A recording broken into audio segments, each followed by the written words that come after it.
This video contains mature themes and discussions intended only for adult audiences. Viewer discretion is advised. Hello there, my friend, and welcome back to another true crime conversation with me, Gavin Fish. Thank you very much for joining me wherever you're joining me from, and I love it when you put it in the comments where you're from. I love that. Listen, if you are into true crime but you like to cut past sensationalism, like to cut past fluff, you like to cut past speculation, then you're in the right place, because we like those things too, and I hope that you stick around. Today we are continuing our coverage of the murder of Spencer and Monique Tepe. This is the Columbus, Ohio couple that he failed to show up for work, and within an hour his coworkers were so concerned because they couldn't reach him, they couldn't reach Monique, that they actually called 911 multiple times. They drove from the office. He was commuting an hour to get to work. So coworkers they rushed to their house, and they found what appeared to be a body inside the home. Police later confirmed that both Spencer Tepe and Monique Tepe died by gunshot wound. Now listen, in our coverage of the case of the murder of Rob and Michelle Reiner, the Reiners' children have asked us to temper our coverage, our speculation, with humanity and with compassion. I think that's something that we're going to want to do everywhere. I think it's something that we have been doing. But this is a family that is broken. They leave behind two children who are physically unharmed, but were in the house and found by first responders when their parents were brutally and senselessly murdered. Police did release a video from a Nest camera from an alleyway close by around the time that they believe that the Tepes were murdered, which was the early morning hours. And they're asking anybody with any information, if you recognize this person, if you recognize, I think it's a man, his or her gait, I think it's him, the way that he walks with his hands in his pockets, his head down, his right toe slightly canted in, call the Columbus police and report that tip. Now, I would say if you are on the fence about calling, whether or not to call, you should probably call. I know that gives the police more work to do, but it also gives them more tips to chase down. And so if you are joining us from the Columbus area, you know this area, you might recognize, even though we can't see a face, we can really only see a shape, you might recognize this person, and you might be able to help solve the murder of Monique and Spencer Tepe. Now, before we get into what I've prepared today, let me just check in with you guys, see where you are coming in from. What do we got? We have got, happy Friday, everyone. This is pretty cool.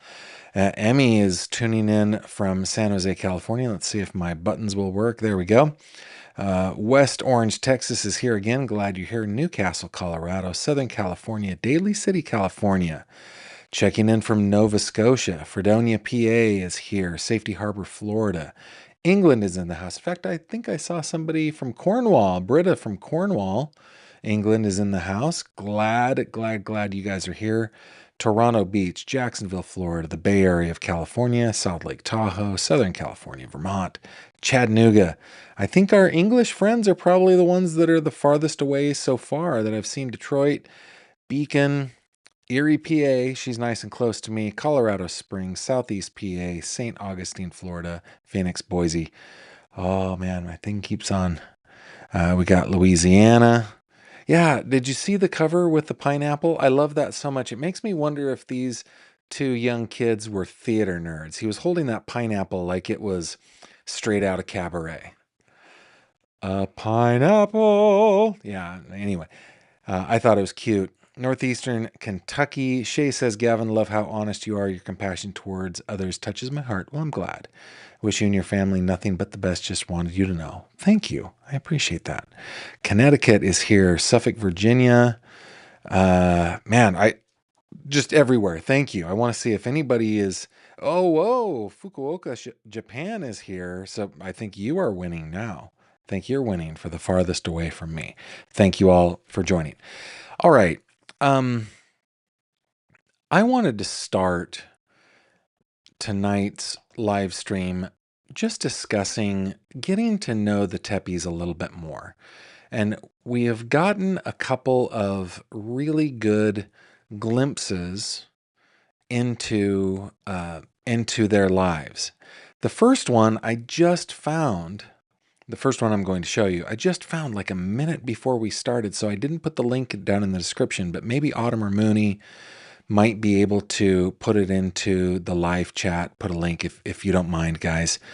And that is a link to the GoFundMe where we are raising money, or they are raising money to support the children, a 4-year-old and a 1-year-old.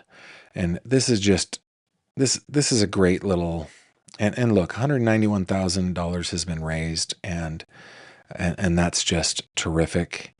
Of course, it does not substitute or make up for what has been lost here, right? But it will help.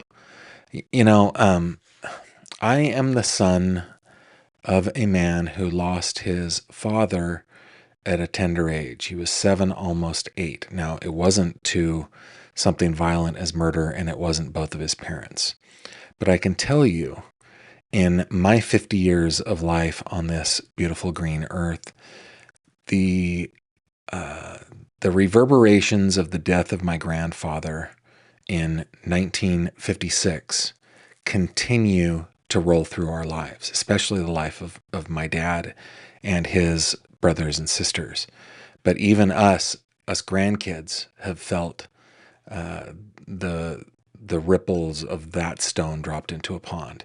So, and I'm sure that many of you have experienced in your family loss as well. Maybe even tremendously violent loss like this.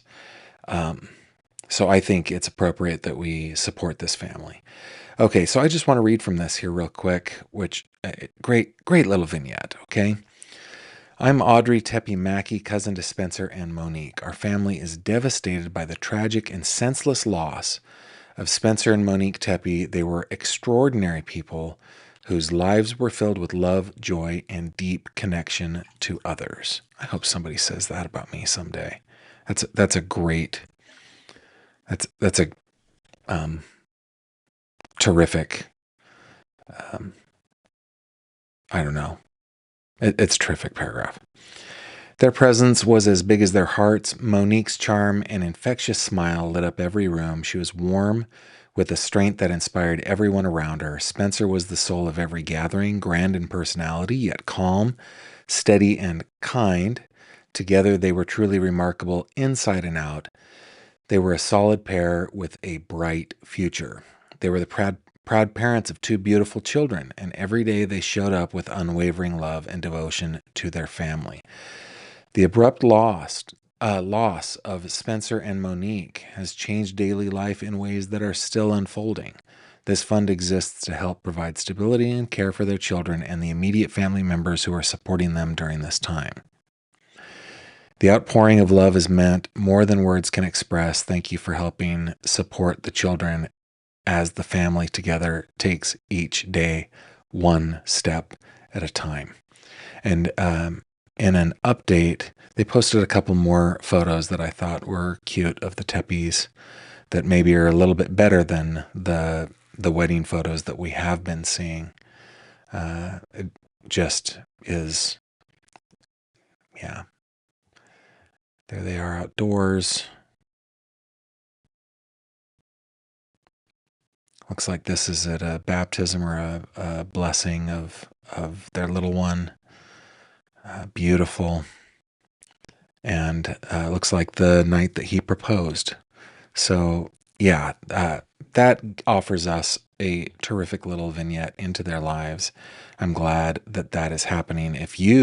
There's no pressure here, no guilt, no shame if you don't want to or can't. But if you feel like you want to and you can, I encourage you to donate to the children of Spencer and Monique. Cases like this that enter the national zeitgeist, it does kind of feel like, um, and I don't want to overstep and overstate, but it does feel like they're our children that we want to take care of. I know that they're not, and I know that they have family members who love them, will take care of them. But I do feel a bit of a responsibility, and I'm sure you do too. The next little thing that I want to show you was from the obituary. This was actually shared in the fish tank. If you guys don't know, we have a group on Facebook called the Fish Tank. It looks like this. You know what I need to do? I need to bring this in so it'll fit. So there's the Fish Tank. It looks like this. If you're on Facebook and it's your thing, just go and search the Fish Tank or search Gavin Fish on YouTube. You'll find it. The other way you can do it is go to my website, which is always linked in the description below, and you can click on the little fish in the upper right-hand corner. So this was posted on in the tank by my admin and little sister, Tiffany.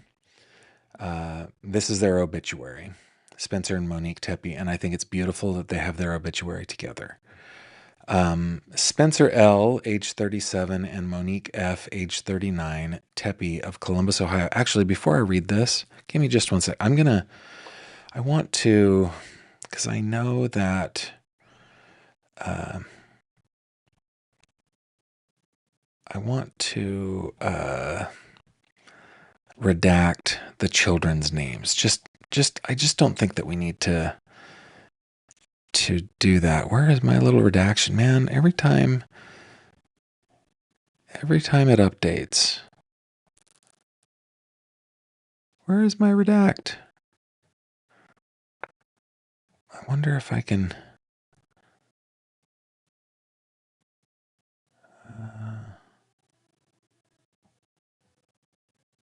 black it out. No, it's not going to. Well, they put it out there publicly. So we will go ahead and say the children's names. Oh, no, there's redact. I see it. Let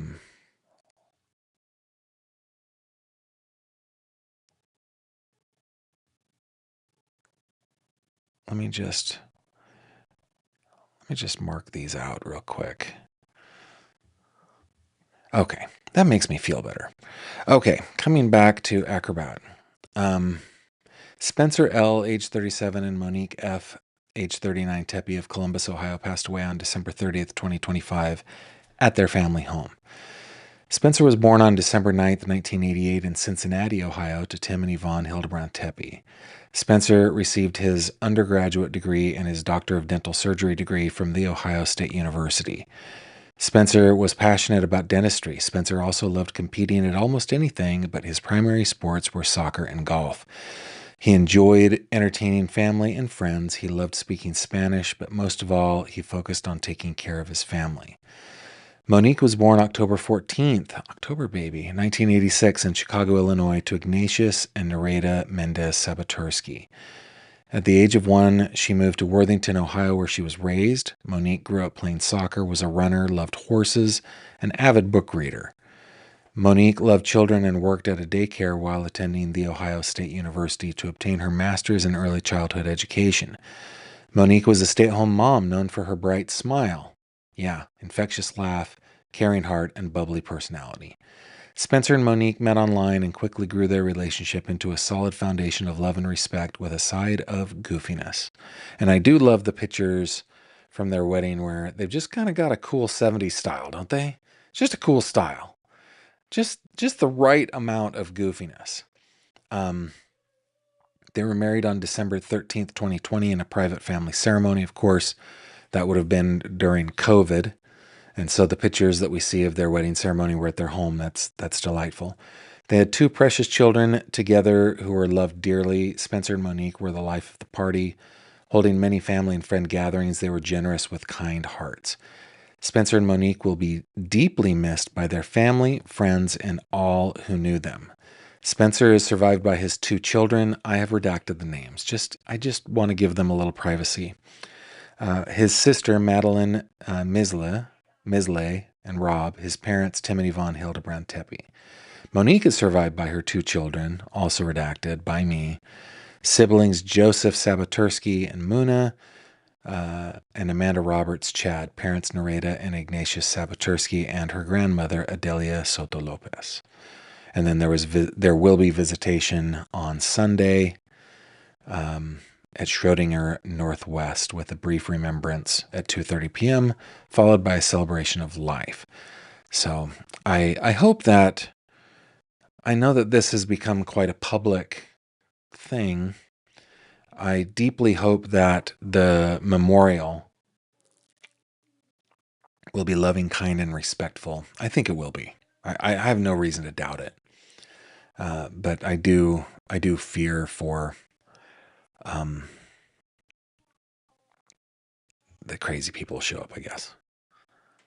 The other thing that I hope might happen is maybe the killer shows up. So maybe if you're local, maybe don't go, just so you can give police less work to go through the crowd to see who is there. Because they'll be like watching, see how people walk, I bet. Oh man, I hope they got leads.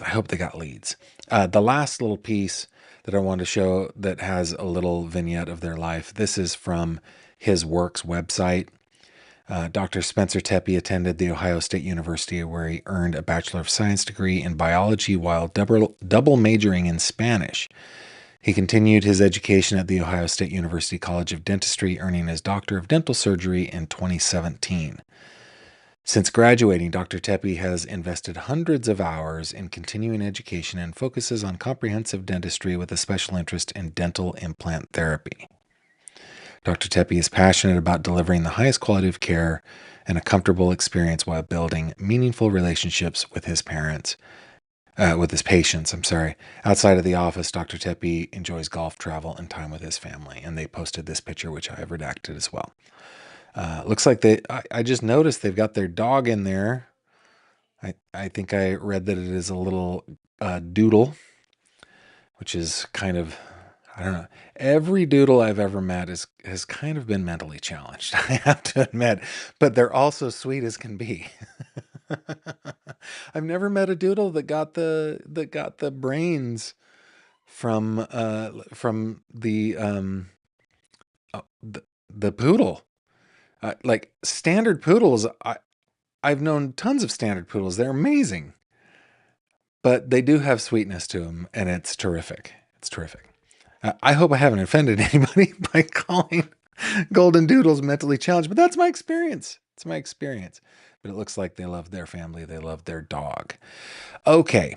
Now that we've gotten to know the Tepes a little bit, and I feel a little bit better about that, I want to show you all a couple of videos, some reports over the last couple of days from the local news media.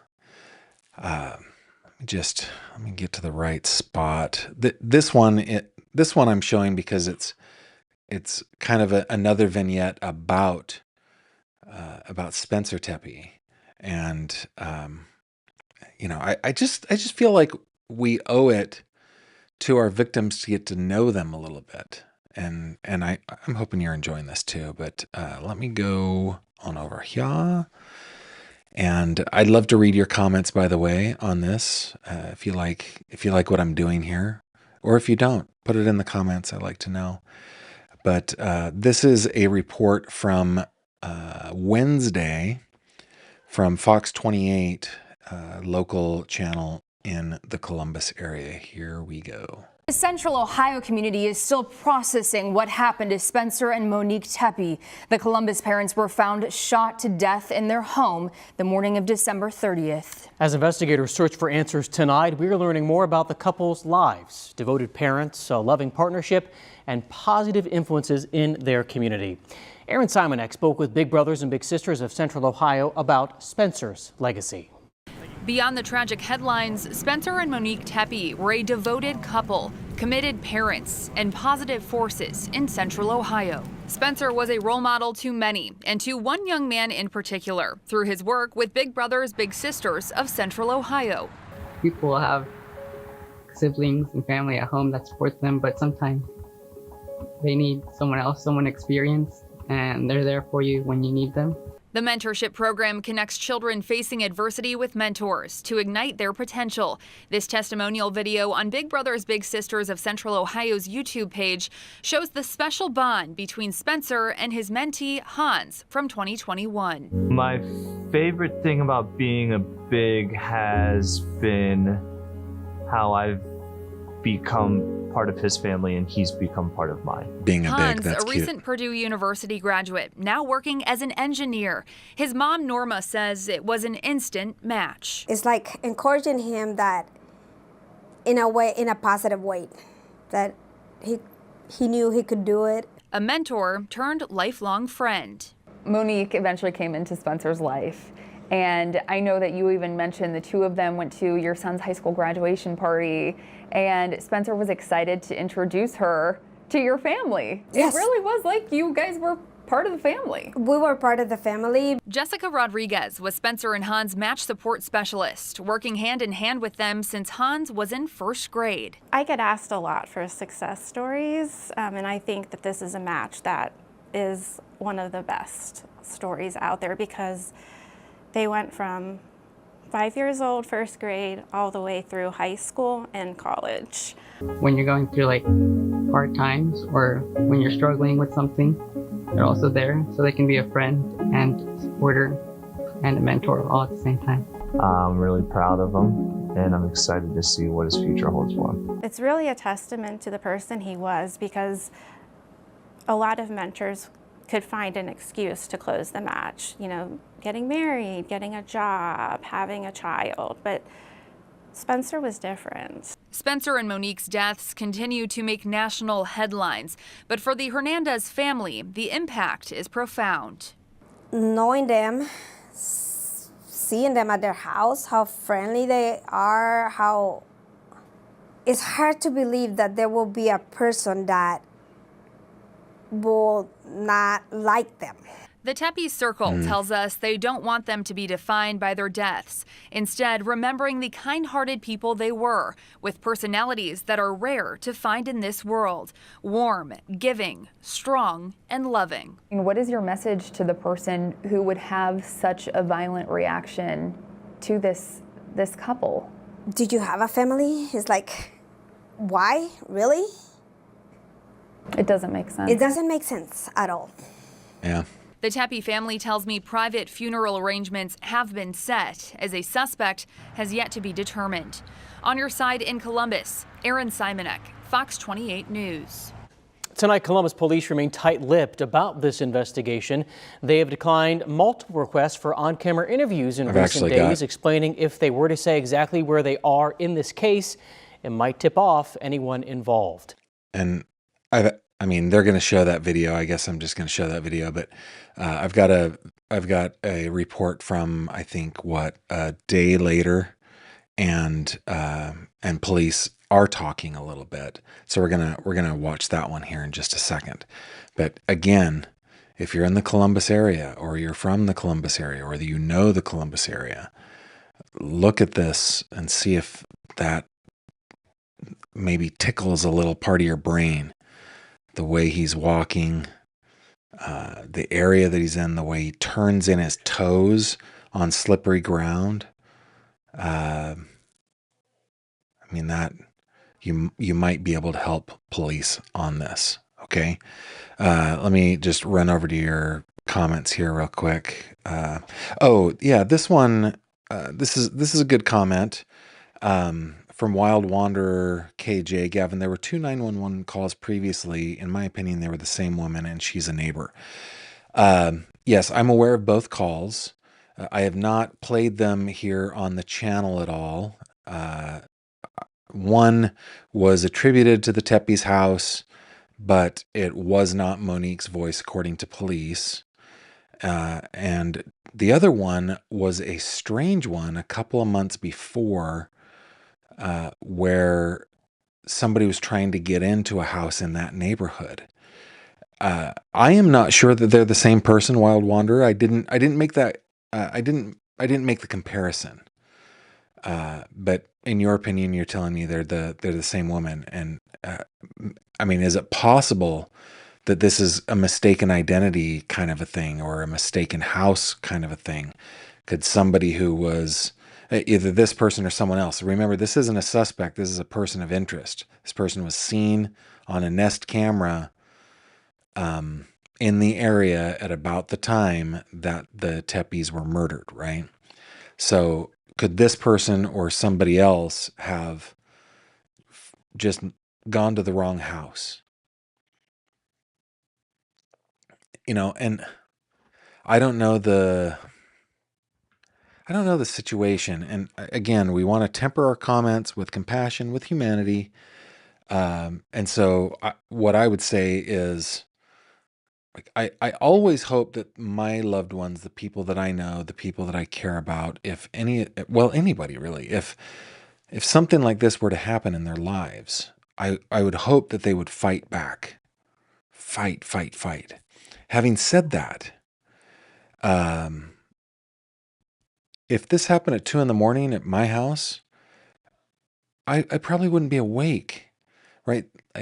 There are deep sleepers, and there are people that don't sleep so deeply. I'm one of those deep sleepers, so I just hope that I hope that they aroused to their faculties and fought back, and at least there is some forensic evidence that might point, DNA, fingerprints, something like that might point to a perpetrator. Thanks for that comment. Let's see. Oh, it's not scrolling. Let me see if there's anything else before. The shoes don't look right, maybe a little too big. They do look a little floppy. I hadn't noticed that. Yeah, police officer that was called for the welfare check went to the wrong house. Yep. Tracy Talks a Lot goes, on the clip she said this incident just doesn't make sense. Is that part of the reason it's garnered national, international attention? I have an opinion on this. I think that we value beauty. I do. And I'm not just saying only physical beauty. Physical beauty is like the first thing that we look at, but I think societally speaking, we value beauty. And when we see a couple living a beautiful life, a beautiful couple living a beautiful life with their beautiful children, and yes, their beautiful dog, right? We value it. And when something this senseless, like she said on the clip, doesn't make sense, disturbs that, cuts it off, snatches it away from us, I think that's why we react the way we do. That's just my opinion. Alana says the attempted break-in call was 9 days before the murders. I thought it was like 2 months, but thank you for the correction. Charlotte says it looks like there's a covering over the shoes. And Tracy Talk says this guy's gait is off. He's walking with his left foot turned in slightly, left knee problems, perhaps. His gait is all over the place. And I hope that this is something that people who know this person will see, will recognize. But yeah, I noticed it from the beginning too, that the gait is weird. And it looks like he turns in his toes when he's about to slip. That's what it looks like to me. Like let's see, right in here, he turns in a toe right there. He turns in his left toe, he turns in his right toe. I hope that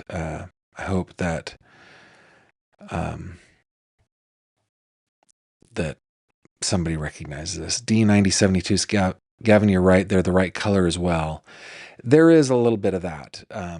I admit to my bias, and I think to societal bias. Sure. I think though that, I mean, that bias is unconscious, I think, for most of us anyway. For some, not. Because we, like, when I look at, for example, when I look at Monique, to me, she looks like one of our daughters.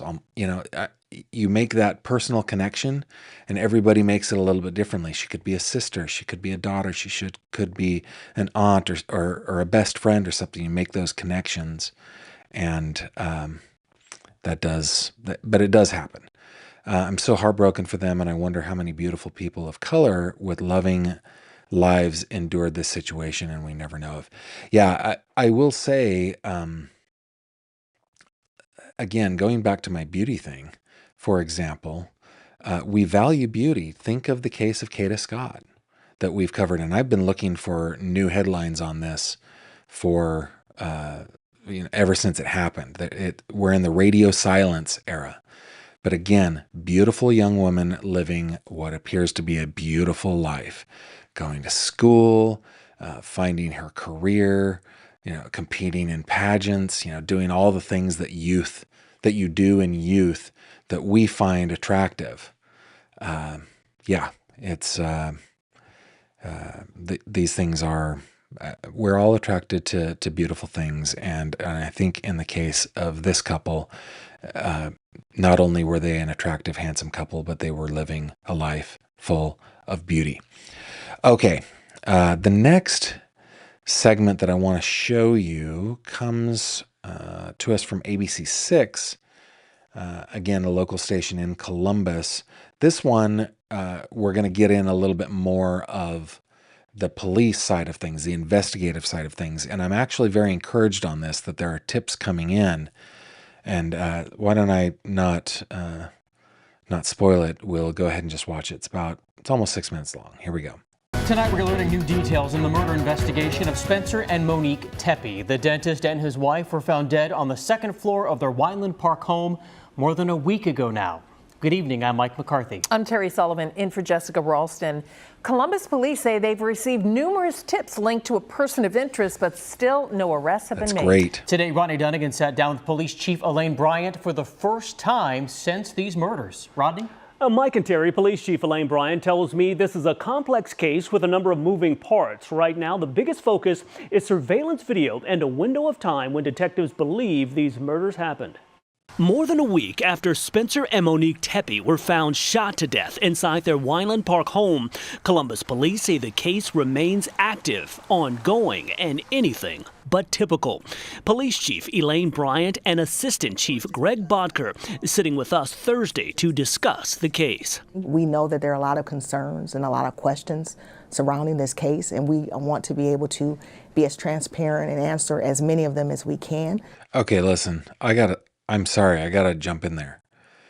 But those are the most amazing pair of spectacles I have ever seen in my life. I applaud her for her, for her fashion sense, for her courage to be just a little bit different. Those things are amazing. I think maybe I should try something new. It doesn't matter. Here we go. That was a bit of a tangent. Here we go. Unfortunately, there are some things that we can't talk about for the integrity of the investigation. Chief Bryant says the complexity comes from both the evidence gathering process and the need to verify it before drawing conclusions, especially under intense public scrutiny. It puts a lot of stress on us, but I just want to reiterate, while this case is getting a lot of national attention, we look at all of our homicides in that manner. They all bring us stress because someone lost their lives. Police have narrowed the likely time frame of the murders to early Tuesday morning, December 30th. That clarity led investigators to release surveillance video showing a person of interest walking through an alley near the Tepe home during those hours. A homicide investigation, whether it's this one or another one, it's a really delicate balancing act between community safety and investigative integrity. Assistant Chief Bodker says the decision to release the video came after detectives ensured it would not compromise the investigation. This case has garnered plenty of talk online. Bodker says they're tracking the chatter, but social media talk does not equal facts. There are a lot of internet investigators. Much of what you see on the internet, first of all, yes, we are monitoring that, and much of what you read is just not factual. We're not going to jump in on those chats and add our comments to those. That's perfectly fine. As That's time passes, appropriate. investigators are racing to collect more surveillance footage, something police say could be critical to solving this case. So yeah, they found one Nest camera, but that doesn't mean that's the only Nest camera they saw. In fact, this looks like a view of the alleyway behind. It's like their garage is in the alley behind. This looks like the alleyway where they saw that guy walking. I know it's frustrating for people. I know they want answers. As soon as we're able to provide more information, we will absolutely be coming back to talk about that, to give updates, and to be able to give more information. But right now, it's premature for us to be able to say what the motive is, or we don't have a suspect identified at this point. Police have not said why the Tepes may have been targeted. Brian says that question remains open as investigators continue reviewing evidence. This case is definitely disturbing. It's definitely something that we want to make sure that we pour a lot of energy into to try to address and solve. We want to bring some justice to the family. Chief Bryant says much of this case could hinge on one detail, something a neighbor or possibly a witness may not even realize is important. For now, police say patience is key as they work to bring answers to the victim's family and the community. That kind of feels like they don't have the kind of forensic evidence that I'm hoping for, but also, I mean, we can't just assume that. First of all, it takes forever to get that stuff back from the lab, right? Even on a rush. So they may not know what forensic evidence they have yet, even though it has been, 10 days.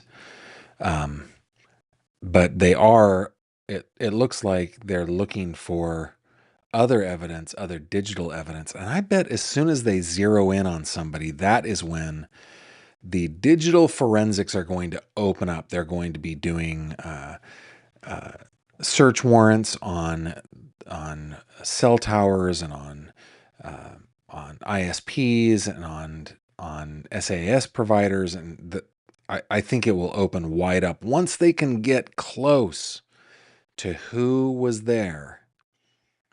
Then I think they've probably got something. Reporting live on your side in studio tonight. There's Rodney a little bit Dunnigan, more here. ABC 6 News. Our team coverage continues right now as we dig deeper into the murder investigation. Steve Levine tonight is learning what investigators may be focusing on now.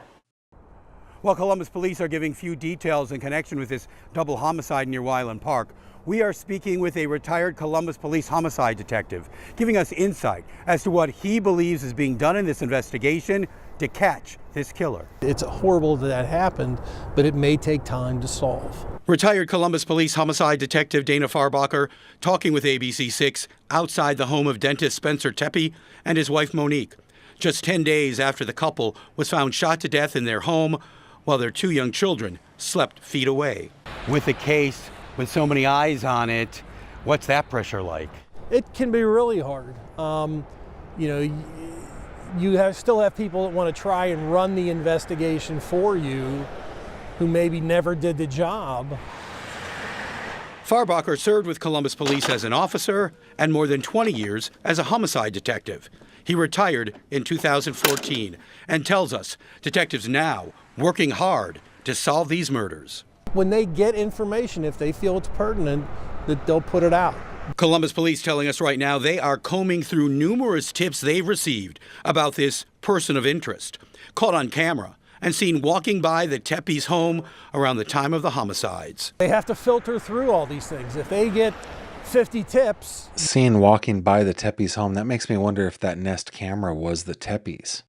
I wonder. You've got to do follow-up on all 50 of those. Talk to people, figure out what is the information accurate they're trying to give you. Farbacher not sharing his opinions on the shooting deaths, but tells us with time, he believes the culprit will be caught. Saying was always shake the tree enough and a piece of fruit will come out. On your side, Steve Levine, ABC 6 News. You know, I was watching Joel over on Surviving the Survivor. I didn't find the same study or the same statistics that he found, but he said that in Columbus, they had an extremely high homicide success rate, solve rate. It was like 84% is what Joel said. That is terrific, especially when it's more like 50% in a lot of places. So hopefully this homicide unit is a good one, and we'll be able to solve this soon. Let me go to a couple of your comments before I go to the next couple of segments here. It just refreshed on me. D says, Gavin, you tickle me. Well, thank you. The things you notice and the way you see humanity. So glad I found your channel. Well, I'm glad you did too. Let's see. Patricia says she really suits those. Yeah, those glasses are amazing. It's time for me to change things up. I've only got these kind of, what do they call these? Square Wayfarer kind of glasses in reading glasses. I have a couple of others. I got some eyebrow ones. I've got to get something else. See if there's anything else before we move on. Let's see. A. Heineman says the camera was from the alley behind the Tepe house, maybe 1 block away. The person was walking towards the Tepe house. Thank you. Yeah, people talking about the pineapple. That's hilarious. Sometimes it's just a pineapple, okay? It could be that they are just theater nerds like me. I didn't think in terms of what y'all were thinking with the upside down pineapple. I was just thinking of Cabaret and a World War II era gift. These guys have this cool style. I kind of figure, you know what? Probably theater nerds like my family. Yeah, Nicole, we're aware the police went to the wrong house for that welfare check. It took 40 minutes to find the right one. It didn't change the outcome though. You know, I mean, that does suck, but it didn't change the outcome. And I think that's pretty cool.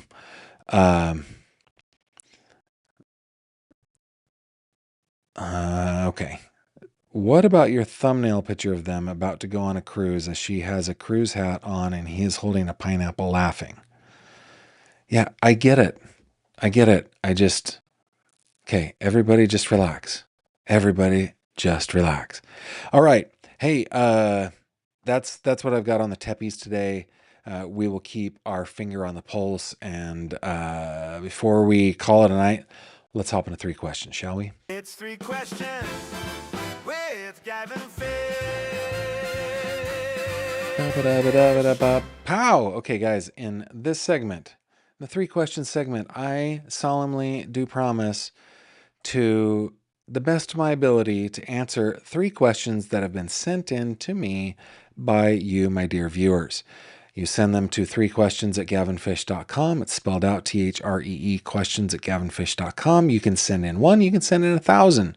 You can send in 1 a day, as long as it's different. And I will endeavor my best to answer all of them. Now, I don't get all that many questions. Honestly, to get 3 questions every day, it's kind of a stretch. I barely make it most days. Today I didn't. I got 2 questions, but my wife, my sweetie pie, my snuggly bear, my one and only Mrs. Kimberly Fish, she told me that an answer to yesterday's question was no answer at all. And I have decided to repent, see the light, and make the switch.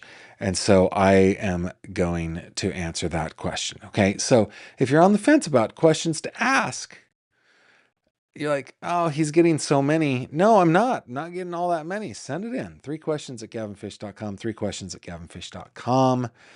Question number 1, here we go. What is your favorite sounding accent or foreign language, not necessarily that you know how to speak?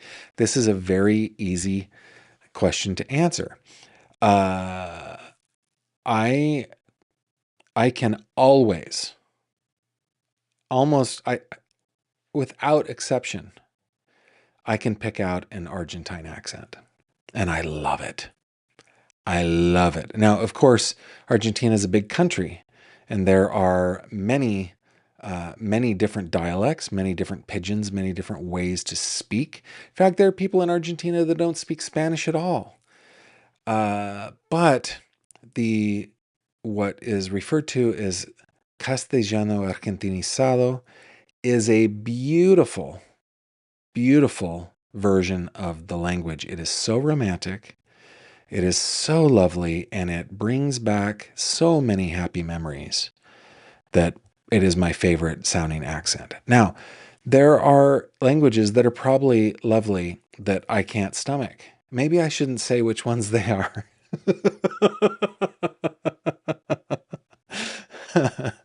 But in this case, it is one that I speak. It is Argentine Castilian.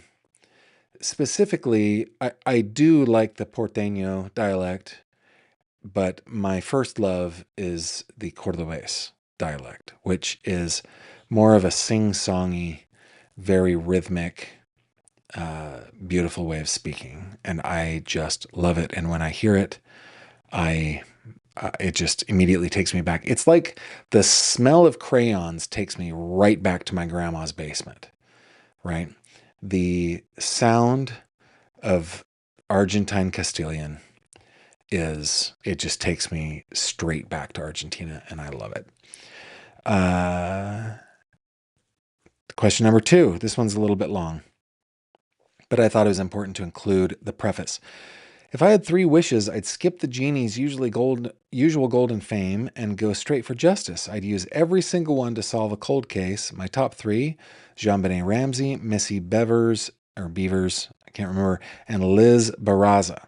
To finally have answers to those mysteries would be the ultimate gift. What about you? If you could snap your fingers and solve 3 murders, which ones would they be? Easy. Amanda Winkowski. Not in this order, but all 3 at the same time. Amanda Winkowski. Amanda Winkowski was a 20-year-old young woman from Buffalo, New York, who went missing in the dead of winter, and her naked, upside-down body was found discarded in a trash can. And the freaking medical examiner ruled it an overdose, though I was able to prove to the district attorney that the metabolites of what she supposedly overdosed on were not there. That's number 1. Number 2, David Elmquist. Another murder, I think it's a murder, that is classified as a self-unaliving. David Elmquist from the Twin Cities area, Minneapolis, St. Paul, Minnesota. I would love to see justice on that one. And number 3 is the one, you guys know this one. This is, I care so deeply about this family and I care so deeply about this case. It is the murder of Ellen Greenberg.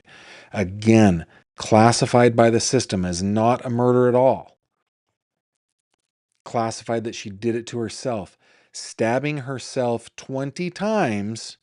Oh, where's Ellen? Stabbing herself 20 times in the chest, abdomen, and the back of her head and neck, and they say it is a suicide. No, it is not. No. Those are the 3 that I would want solved. Okay, question number 3 is, oh yes, this from yesterday. Guilty pleasure. I said something like about watching music on YouTube. And Kimberly, my snuggly pie, my sweetie bear, no, backwards. My snuggly bear, my sweetie pie, my one and only, said, that is not a guilty pleasure. That's just a pleasure. I went, you are right. And she brought one up to me that I think is valid, but I can't prove it because I've cleaned my office a little bit. Okay, here's a guilty pleasure.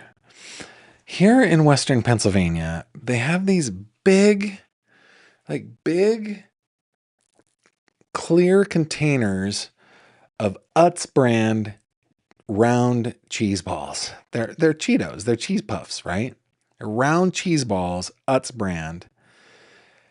And I love them so much. It's like I want to like go to bed with it. I just love them so much. I will. Now, I haven't done this since I started my journey of saying goodbye to Fat Gavin. I haven't done this since August. But that was a thing that I would go do on the regular. I'd go to the grocery store. I'd grab a big container of Utz cheese balls. I would put them underneath my desk, like the container, so that it was hidden. It wasn't in the kitchen. Nobody else would touch them. And then I would eat and eat and eat and eat. And you know what? I still want to do it. And once I'm down to my weight that looks good on me and the fitness level that I want to be at and I'm maintaining, I think I might do that again every once in a while. What about you? What is your guilty pleasure?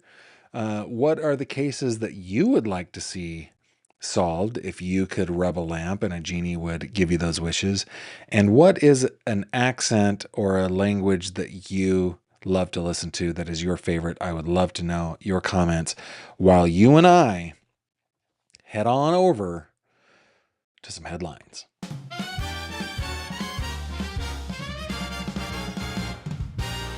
True crime headlines. Pow! Okay, true crime headlines. Let me just show you a couple things, couple stories, and then we'll get to your comments to wrap us out. This one comes to us from the San Jose Mercury News. Conan O'Brien's party guest likely to testify at Nick Reiner's trial. We talked about this a little bit in our coverage of the Robin Michelle Reiner murder, that maybe those 10 subpoenas are for celebrities, powerful people and famous people. So again, written Mercury News, San Jose Mercury News, written by Martha Ross. This came out today. Some of the celebrities and high-power executives who gathered at Conan O'Brien's annual holiday party on December 13th are likely to be called to testify in the first-degree murder trial of Nick Reiner, especially if he pleads not guilty by reason of insanity in the fatal stabbing of his parents, legendary director Rob Reiner and Michelle Reiner. Rob and Michelle Reiner brought their long troubled 32-year-old son along to the party, where he reportedly displayed unsettling, asocial, and erratic behavior, asking some attendees if they were famous, according to the Hollywood Reporter. Though, that kind of reporting, I'm not sure it actually happened. It seems like a giant game of telephone, but either way. Among the known guests were Jane Fonda and Bill Hader, the latter of whom had an uncomfortable encounter with Nick. A mortified Rob Reiner reportedly got into a heated argument with his son. I'm not sure that that's true, but they left the party. It's believed that several hours later, in the early morning hours of the 14th, Nick Reiner attacked his parents in the bedroom of their Brentwood home, inflicting multiple sharp force injuries on them that killed them within minutes, according to Deadline. So, this might be something to watch, man. Celebrities and high-powered Hollywood executives being called to the stand. Okay, in the Corey Richins murder case, we didn't get to this week. I wish we had, but again, this is where my people hail from. It's the town in which I went to elementary school. I love this area. It's Summit County. From Court TV, written by Beth Hemphill. Judge limits expert testimony in Corey Richins' murder case, Summit County, Utah. A Utah judge issued several key evidentiary rulings Tuesday in the murder case against Corey Richins, limiting how prosecutors may use expert testimony at trial and ordering future evidentiary hearings closed to the public. Richins faces a number of charges, including murder and the death of her husband, Eric Richins. Eric was killed in 2022 by a lethal dose of fentanyl, lethal to like all of Summit County. It was so much fentanyl, which prosecutors say Corey put into his drink to kill him and cash in on his life insurance. So Judge Richard Mrazek ruled that behavioral threat assessment expert Molly Amon may not testify during the prosecution's case in chief and may not be used to suggest Richard's guilt. However, the judge said Amon could testify in rebuttal if the defense presents a broad or categorical explanation of how violent crimes occur. So let's see, there's that part, and then a handwriting expert was allowed. A DV expert was blocked for now. And the case is set for next month. So we'll see what happens there. And then finally, from Crime Cod, this one, guys, I brought this one up. Crime Cod is my website. It's a true crime news website. I encourage you to go. This is written by Jacob Charles. It says, Ohio man accused of posing as woman to extort nude images from minors. Listen, I'm telling you this so that we are all on alert for where our children play online. If they're on Roblox or, all these different places where there's live chat, we got to be careful, man. We got to be careful.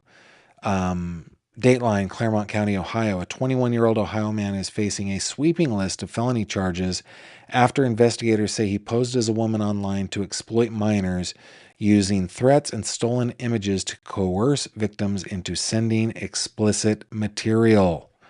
According to the sheriff's office, deputies arrested Scott on December 26th following an investigation that began with a cyber tip forwarded by heroes at the National Center for Missing and Exploited Children and the Internet Crimes Against Children Task Force on October 31st.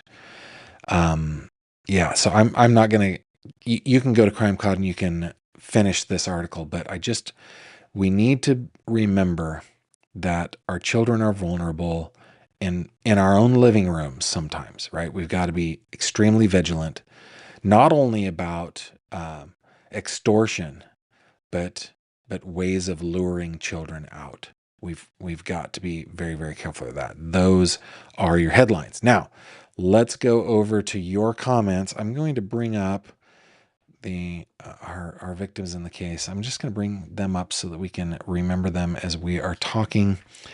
Let me scroll on up. Patricia says, I look like I'm wearing an aluminum shirt. It's a gray like golf shirt, but here is my problem right now. I have now lost like 65 pounds. And I look like I'm wearing my dad's shirts. Everything is giant on me, but I don't want to buy anything new because I've still got like another at least 20, probably more like 30 to go. So, but thank you. Thank you. I do love this shirt. It's very comfortable. Let me keep on scrolling. SDH 4557. My guilty pleasure is pork rinds. Pork rinds are not food, people. Pork rinds are not food. It is gross. Do not eat skin. Don't do that. Ew. It's grossing me. Mooney says, I did post my top 3 before you said the same 3 cases. Great minds. Awesome. Autumn says, French. I play video games and some speak it. I just sit and listen. For me, French is an accent that I enjoy listening to depending on where it's from. Like if I'm listening to East African French, I have a way harder time understanding. Even Quebecois, Canadian French, not so pretty for me. But when you get into, Parisian French, then yes, I'm all about it. It is a beautiful, beautiful language. Okay. Deanna says Italian. She likes listening to Italian. Her 3 cases are Summer Wells, Sebastian Rogers, and Ellen Greenberg, and her guilty pleasure is cheesecake. Ooh, I do love a good cheesecake.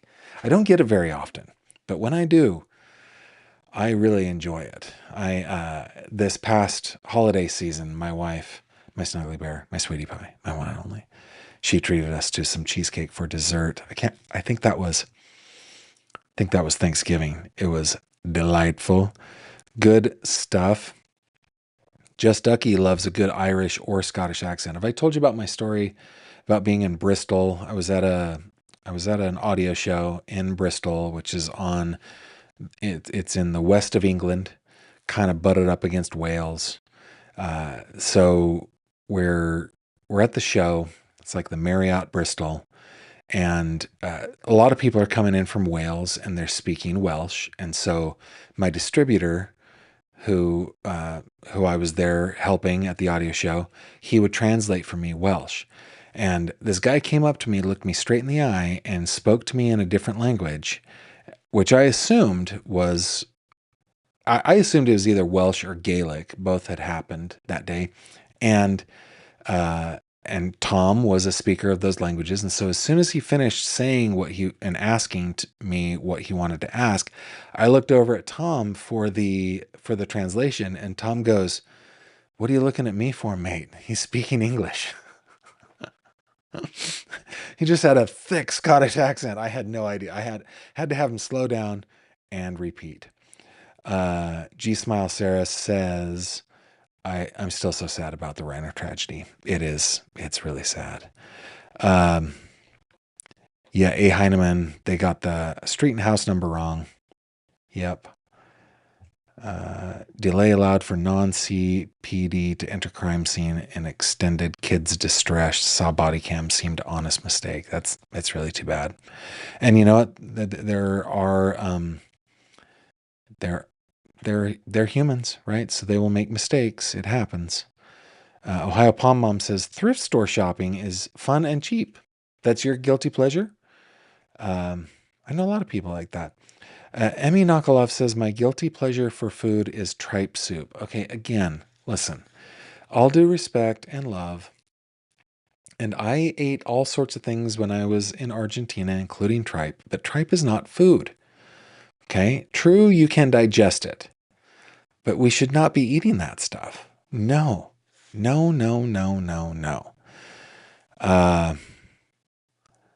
Let's see. And then Emmy says, as far as my cancel Sierra Lamar, Michelle Parker.